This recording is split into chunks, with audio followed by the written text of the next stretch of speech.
Good morning students. Last class कल हमने बात की जेनेटिक्स के टर्मिनोलॉजी के बारे में। अब अपन जेनेटिक्स में इंपॉर्टेंट पार्ट पढ़ने जा रहे हैं, जिसके ऊपर बेस होगा हमारा आगे का पूरा जेनेटिक्स का सिलेबस। ठीक है, हम पढ़ने जा रहे हैं मेंडल के कार्यों के बारे में, मेंडल वर्क। ठीक है, तो मेंडल के बारे में कार्य पढ़े उससे पहले अपन मेंडल के बारे में थोड़ा सा जान लेते हैं। ठीक है, मंडेला के बारे में नहीं, मेंडल के बारे में जानने के लिए सबसे पहली चीज मेंडल का बर्थ जो हुआ था, दैट इज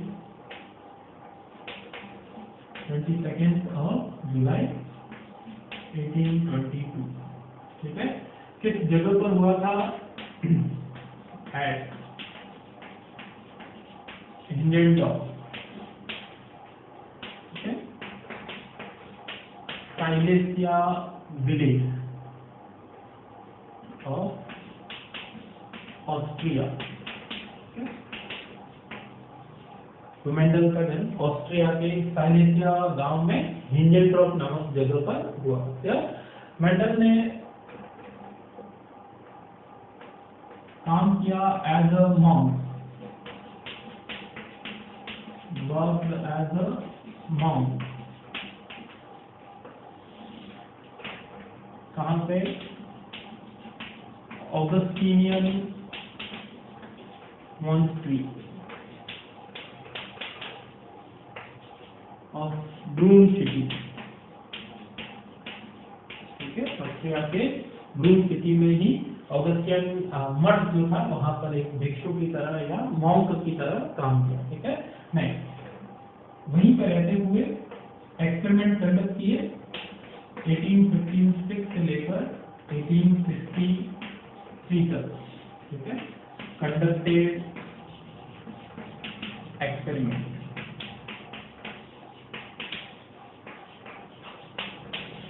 तो कितना इंटरेस्ट होगा इसको इस सब चीज में। ठीक है, तभी तो वहां पे इस तरह काम करते हुए भी एक्सपेरिमेंट कंडक्ट कर पाया। क्या अदरवाइज हमको बोल दो कि तुम्हारा काम ही एक्सपेरिमेंट करना है, उसके बाद भी हम लोग नहीं करते। ठीक है, हाँ, तो मेंडल ने वहां रहते रहते एक्सपेरिमेंट कंडक्ट किए। क्या, लेकिन हाँ, ये जब एक्सपेरिमेंट चल रहे थे 1856, हमारे यहाँ लड़ाई चल रही थी 1857, स्वतंत्रता संग्राम, वो आजादी की क्रांति हुई थी 1857 में, झांसी की रानी और वो सब कुछ।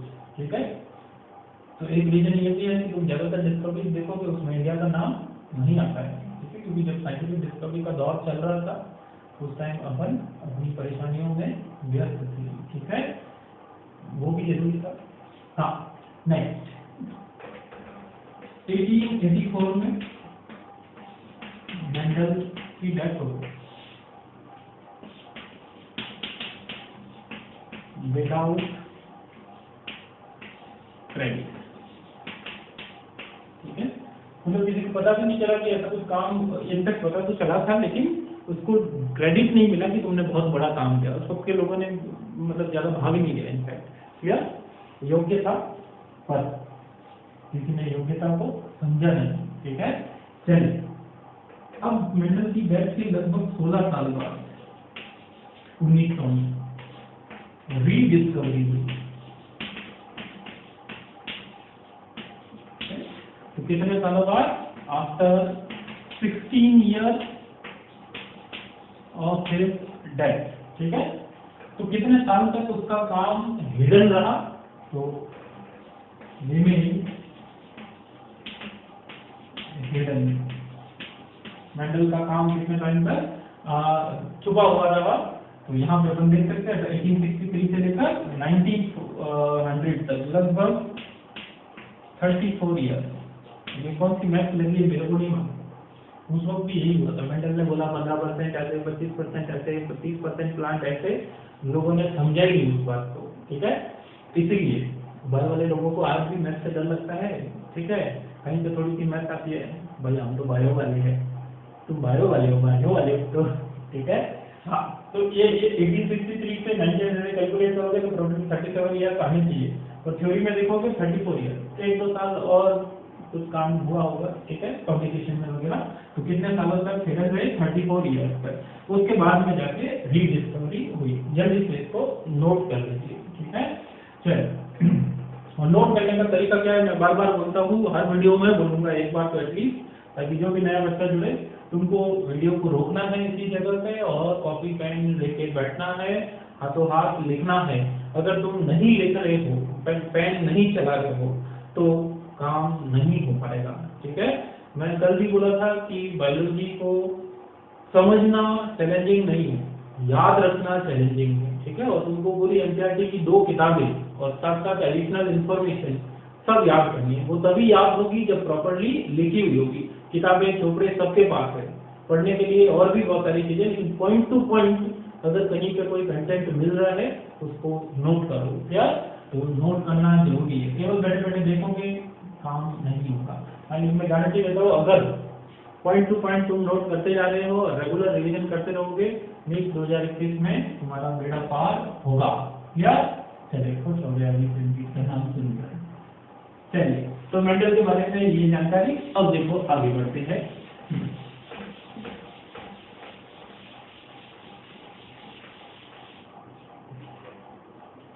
अब मेंडल के काम की रीडिस्कवरी जो हुई थी, ठीक है, वो किसने किया, 3 साइंटिस्ट थे।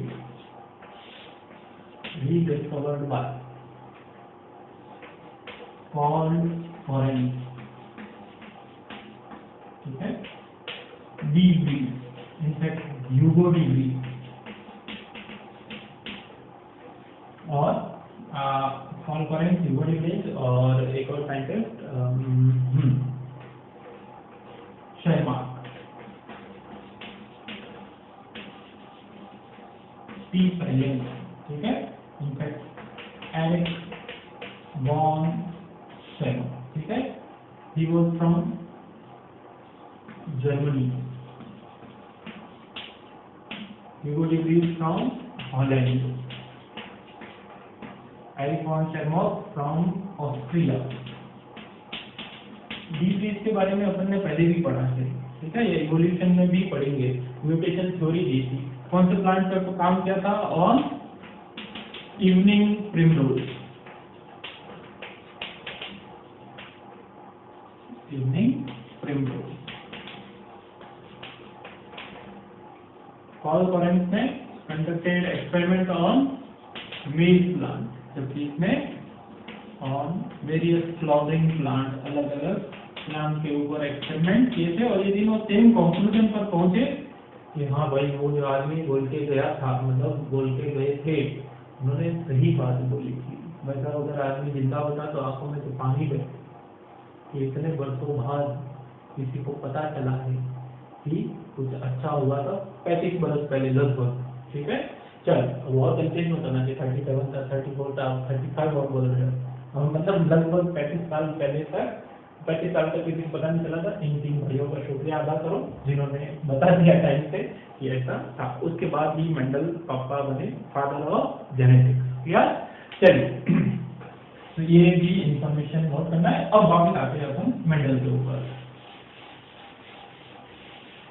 मेंडल का सारा काम पढ़ने के बाद अपन बात करेंगे कि आखिर ऐसा क्या हुआ कि मेंडल को पहचान नहीं मिली या रिकॉग्निशन नहीं मिला। और दूसरी बात अपन बात करेंगे, आखिर ऐसा क्या हुआ कि मेंडल को सक्सेस मिली। क्योंकि ऐसा तो है नहीं कि एक काम केवल एक ही आदमी ने किया होगा, सब काम, जैसे आजकल अगर ऑनलाइन टीचिंग चल रही है तो सभी लोग लगे हुए, लेकिन 1-2 लोग ही बड़े नाम क्यों हो पाए, ठीक है, उसके कुछ रीजन होते हैं, अपने बाद में बात करेंगे। उनके पास अच्छा कैमरा है इसलिए ऐसा नहीं है, ठीक है, वो चल रहा है, चलने दो। हाँ, अब लास्ट में बात करेंगे। अभी मेंडल ने अपने एक्सपेरिमेंट किस पे किए थे, वापस मेंडल पे आते हैं। एक्सपेरिमेंट ऑन मटर, किसके ऊपर, मटर। और कौन सा मटर, गार्डन पी, उद्यान मटर, ठीक है, पाइथम पेटायोम। इसी चैप्टर में कहीं पर आएगा मीठी मटर, ठीक है, लेखाइरस ऑर्डोनेटस, उसके बारे में बात करेंगे। लेकिन यहाँ पे मेंडल ने अपने एक्सपेरिमेंट किस पे किए थे, पी प्लांट पे। और पी प्लांट को क्यों सेलेक्ट किया था वो भी तुमको मालूम है, ये भी तुमको सबने पढ़ाया है, ठीक है। इनफैक्ट तुमको अभी मैं पूछ लूँ फटाफट, ठीक है, बोल भी लोगे, एक बार एक स्टूडेंट ऐसे ही बोल देते हैं बाबा, उसका नाम तो कुछ और था, अभी मैं नहीं बताऊंगा, ठीक है। तो उसने बोला कि किताब में पढ़ के आया था उस दिन, आके एकदम एक्साइटमेंट में हाथ खड़ा किया। तो पहला रीजन, मटर का प्लांट छोटा होता है, आसानी से ग्रो करवा सकते हैं, कल्टीवेट कर सकते हैं, इजी टू कल्टीवेट, कम जगह पे भी आसानी से अपन इसको उगा सकते हैं, ठीक है। दूसरा, शॉर्ट लाइफ स्पान, ठीक है। एनुअल प्लांट है, कैसा प्लांट है, एनुअल प्लांट, मतलब 2-3 महीनों की लाइफ, एक सीजन के अंदर जब अपने पास इसकी नई जनरेशन आ जाती है, ठीक है। अब अगर यही एक्सपेरिमेंट तुम नींबड़े के ऊपर करो तो 5 बरस तक तो उसके ऊपर बीज ही नहीं लगेंगे, फल ही नहीं लगेगा, फ्लावर ही नहीं लगेंगे, तो अगले फिर 15 साल बाद तुमको तीसरी पीढ़ी मिलेगी, 15 साल तक इंतजार कर पाओगे नहीं, ठीक है। तो शॉर्ट लाइफ स्पान था, इजी टू कल्टीवेट था। तीसरा, सेल्फ पॉलिनेशन होता है,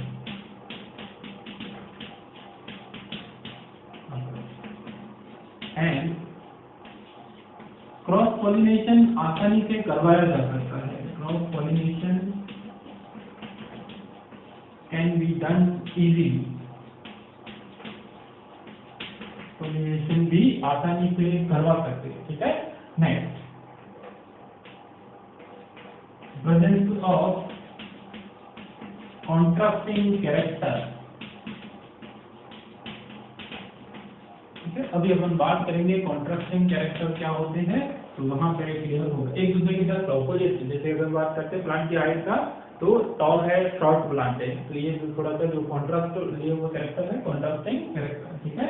और इसके अलावा मेंडल ने ये सब मटर के ऊपर तो एक्सपेरिमेंट किया ही, क्या इसके अलावा उसने दो चीजों पे और ट्राई किया, आल्सो ऑन राजमा, वही राजमा जो तुम खाते हो, एंड हनी बी, ठीक है। तो इसके ऊपर भी मेंडल ने काम करने की कोशिश की थी, पर अल्टीमेटली किसको सेलेक्ट किया, मटर को, क्योंकि उसके रीजन ये थे, आसानी से उगाया जा सकता है, छोटा प्लांट है, शॉर्ट लाइफ स्पान है, 2-3 महीने में नेक्स्ट जनरेशन मिल जाएगी, इसी तरीके से सेल्फ पॉलिनेशन हो सकता है, क्रॉस पॉलिनेशन करवा सकते हैं, ठीक है। और कॉन्ट्रास्टिंग कैरेक्टर की प्रेजेंस भी वहां पर एक बड़ा बोनस थी, यार नोट करो जल्दी से।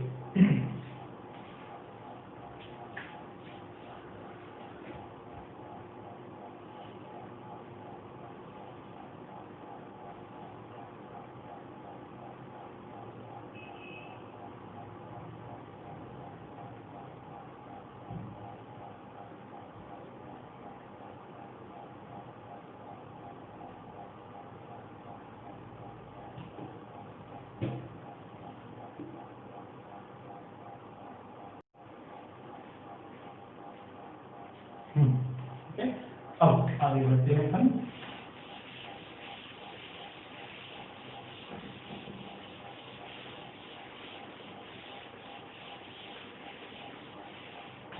बीच बीच में अगर प्रॉब्लम हो कि फोकस की दिक्कत होती है, ठीक है, क्योंकि हमारे पास बहुत कोई बड़ा सेटअप नहीं है, बोर्ड है, फोन है और ट्राइपॉड स्टैंड है, मैं तो वही हूँ, और ये सब बड़ा सेटअप नहीं है, इसीलिए तो अगर फोकस की दिक्कत हो तो वेट करो 2-3 मिनट, ठीक है, उसके बाद वो ऑटोमेटिकली ठीक हो जाएगा, ठीक है। बीच बीच में मेरे को देखना पड़ता है कि प्रॉपर्ली प्रॉपरली हो रहा है या नहीं, ठीक है। अब आगे चलते हैं, मेंडल ने कौन कौन से कैरेक्टर चूज किए थे, जिनको अपन बोल रहे हैं कॉन्ट्रास्टिंग कैरेक्टर, कॉन्ट्रास्टिंग कैरेक्टर, ठीक है। तो कौन कौन से कॉन्ट्रास्टिंग कैरेक्टर थे, वो कैरेक्टर जो फिनोटिपिकली एक दूसरे से बिल्कुल ऑपोजिट ट्रेट शो कर रहे हैं, ठीक है, उनकी कैरेक्टरिस्टिक्स बिल्कुल अलग है। जैसे प्लांट हाइट एक कैरेक्टर है, पर उनकी जो उनका जो स्पेसिफिसिटी है, या तो बोल सकते हैं कैरेक्टरिस्टिक्स है, वो 2 टाइप की हो सकती है, या तो प्लांट टॉल हो सकता है या फिर शॉर्ट हो सकता है, ठीक है। चलिए अब देखो, सपोज करो मैं कैरेक्टर या मैं बोल रहा हूँ ट्रेट, ठीक है, वो ले रहा हूँ इसमें। अब उसके 2 फॉर्म हो सकते हैं, एक फॉर्म है डोमिनेंट और एक फॉर्म है रिसेसिव, डोमिनेंट और रिसेसिव क्या होते हैं वो अपन मेंडल का जब एक्सपेरिमेंट पढ़ेंगे वहां पे बात करूंगा। इन जनरल वो जो अपने आप को एक्सप्रेस करता है दैट इज डोमिनेंट, ठीक है। वो कैरेक्टर जो एक्सप्रेस होता है वो डोमिनेंट है, या ज्यादा फ्रीक्वेंसी में एक्सप्रेस होता है वो डोमिनेंट है। वो जो कम फ्रीक्वेंसी में एक्सप्रेस होता है दैट इज रिसेसिव। या और भी अपन क्राइटेरिया की बात करेंगे। तो अपन पहला क्राइटेरिया या पहला character that is plant height. Plant height के केस में डोमिनेंट कौन था? टॉल। रिसेसिव कौन था? शॉर्ट, या क्या बोल सकते हैं वास्ट, ठीक है। दूसरा, प्लांट हाइट के बाद में फ्लावर कलर, ठीक है। फ्लावर कलर किस टाइप का हो सकता है? वायलेट और व्हाइट टाइप का। मटर के फूल देखे कि नहीं देखे? नहीं देखे कोई बात नहीं, देखना कोई जरूरी भी नहीं है, ठीक है। तीसरा, फ्लावर की पोजीशन, ठीक है। फ्लावर की दो पोजीशन है, एक्सियल और टर्मिनल। ये अगर 11th क्लास में मॉर्फोलॉजी पढ़ी है तो उनको क्लियर हुआ होगा कि अगर फ्लावर टिप पे लग रहा है तो उसको बोलते हैं टर्मिनल पोजीशन, लेकिन अगर किसी ब्रांच के एक्साइल इस जगह पे लग रहा है फ्लावर तो उसको बोलेंगे एक्सियल पोजीशन। किया? चलिए नेक्स्ट, अब अपन ले लेते हैं सीड कलर, ठीक है। सीड कलर, बीज का रंग कौन सा हो सकता है? अगर कच्चा है तो ग्रीन, पका हुआ है तो येलो। पका हुआ मटर सबको चाहिए। डोमिनेंट सीड शेप, ठीक है। सीड शेप किस तरीके का हो सकता है? राउंड, रिंकल्ड, ठीक है। गोल पूरा बीज, या फिर उसके ऊपर क्या बोलते हैं सिकुड़ा हुआ भी बोल सकते हैं, या फिर उसके ऊपर झुर्रियां पड़ी हुई है, ठीक है, मुरझाया हुआ सा जैसा। Next, seed colour, seed shape. Next, pod colour, फली का रंग, ठीक है। तो पॉड कलर फली कैसे हो सकती है? ग्रीन हो सकती है, या फिर कैसी होगी? येलो। तो जो ग्रीन है दैट इज डोमिनेंट, ठीक है। सूखी हुई येलो, सब्जी लेने भेज दे वहां तो कैसा वैसा मत लाना, ऐसा लाना, डोमिनेंट वाला लेके आएंगे, ठीक है। चलिए last, pod shape. Pod shape जो है वो या तो खुला हुआ हो सकता है, इंफ्लेटेड, ठीक है, या फिर कैसा हो सकता है? कॉन्स्ट्रिक्टेड, टुकड़ा, फली फुली हुई हो सकती है, ऐसे वही डोमिनेंट होगा। टुकड़ा हुआ तो मरा हुआ तो इसको फली चाहिए नहीं चाहिए। हाँ, तो ये इतने सारे कैरेक्टर्स हैं, इनको हमको याद रखना है। प्लांट हाइट याद रखने में कोई दिक्कत नहीं। फ्लावर कलर रंगीन है, चमकीला है, आकर्षक है, ठीक है। वही फूल तुम लोगे ऐसा सफेद धतूरा का फूल लेके क्या करोगे, ठीक है। नेक्स्ट, फ्लावर की पोजीशन एक्सियल और टर्मिनल।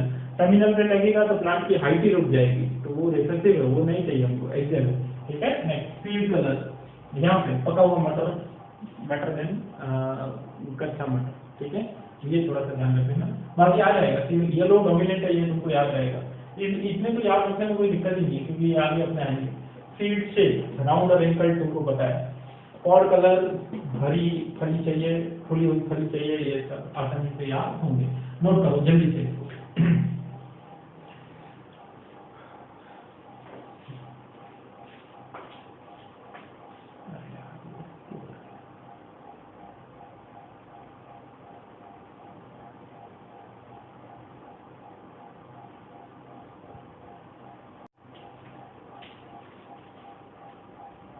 हाँ चल, अब अपन बात कर लेते हैं मेंडल ने कौन सी टेक्निक यूज की थी अपने काम के लिए।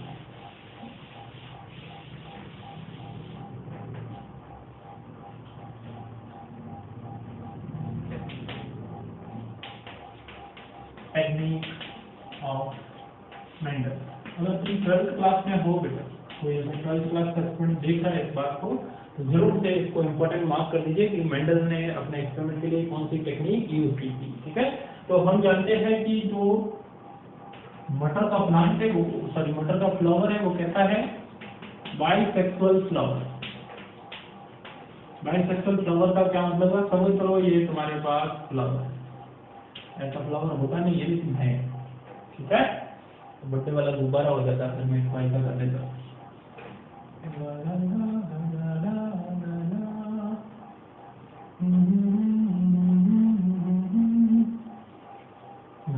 फ्लावर बनाना, गुब्बारा थोड़ी बनाना, हाँ ठीक है। चलिए तो समझ करो ये तुम्हारे पास मटर का प्लांट है, इसके अंदर दो चीजें, स्टिग्मा तो है ही है, ठीक है, समझ करो ये स्टिग्मा है, और इसी के अंदर क्या लगे हुए हैं, स्टैमेन है। मेल ऑर्गन और फीमेल ऑर्गन पता है,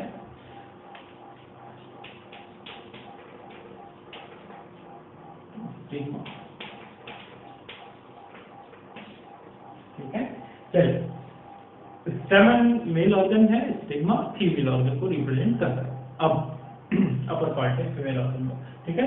स्टैमेन हम चाहते हैं क्रॉस पॉलिनेशन, हम चाहते हैं कि ये मटर का एक प्लांट है, इसके ऊपर टॉल प्लांट के पोलन ग्रेन ही आकर गिरे, इसके खुद के पोलन ग्रेन नहीं गिरने चाहिए। तो पहले तो मेंडल ने क्या किया, इस मटर के मेल ऑर्गन को काट दिया, हटा दिया इसको, बहुत बुरा किया, एक्सपेरिमेंट की जरूरत थी, ठीक है, मजे लेने के लिए ये सब नहीं हुआ था। अब इस तरीके से मेल ऑर्गन को हटाना क्या बोलते हैं, इमेस्कुलेशन, इमेस्कुलेशन, ठीक है, removal of male organ, male organ before maturation, ठीक है, उनका पूरी तरीके से डेवलपमेंट होने से पहले ही इसको हटा दिया, ठीक है। दूसरा, अब ये सब तो हटा दिया, लेकिन स्टिग्मा के ऊपर पोलन ग्रेन कहीं से भी आ सकता है, अनडिजायर्ड पोलन ग्रेन भी आ सकता है, तो इसको क्या कर दो, पैक कर दो, बैगिंग कर दो, क्या कर दो, बैगिंग। ये तुम प्लांट रिप्रोडक्शन में पढ़ोगे, बैगिंग के लिए कौन सा पेपर यूज करना है, तो बटर पेपर और एस्प्रिन पेपर वगैरह यूज किया जाए, ठीक है। बैगिंग इसलिए कर रहे हैं ताकि अनडिजायर्ड पोलन ग्रेन नहीं आए, टू प्रिवेंट,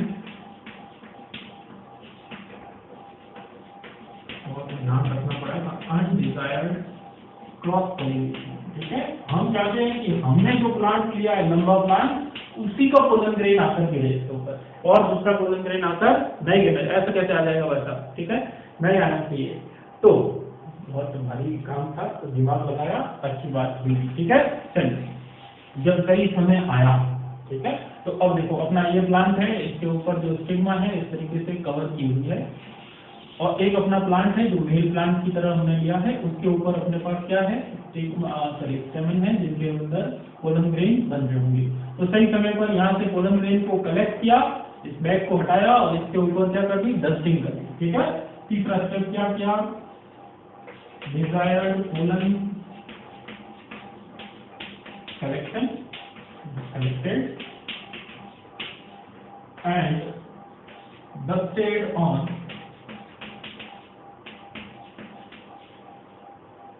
फीमेल प्लांट या फीमेल फ्लावर, ठीक है।